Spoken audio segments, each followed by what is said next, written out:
cho nghe mi cho thì cái số nè thì có lối cả má cho mẹ lô khương thì là cú nghe mà thì là lẽ mẹ xì nhà mà là hơn má cho nhà mò ha xì nhà mà lô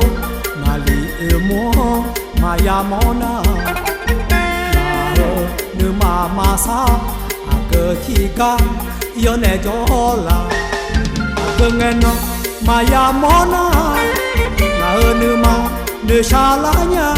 lô khương diêu nè cứ sẽ y phá ghé nhà nữ cô cười mò đồ yo nhi thì cái mà y khó cho mẹ nhà phò na bé té na hơ đỏ phé mà bị lá phé mi nữ cô cười sơ mà tua chỉ nữ cô bơ gió mai mưa ngã mà sơ mà lẽ tu lá nhà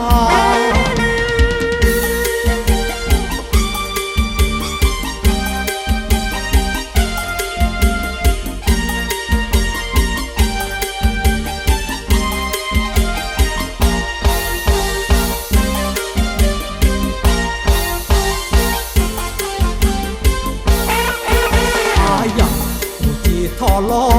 à bộ gió bộ lê hơ cho nghe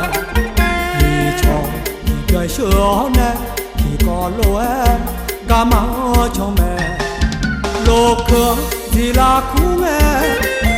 mà thì là lẽ mẹ xì nhà mà là nữ má cho nhà lò ha xì nhà mà lô na lì mua mà ya mona nữ mà sa cơ chi ca yêu nè cho là cơ nghe nó mà ya mona là nữ mà nữ sa lá nha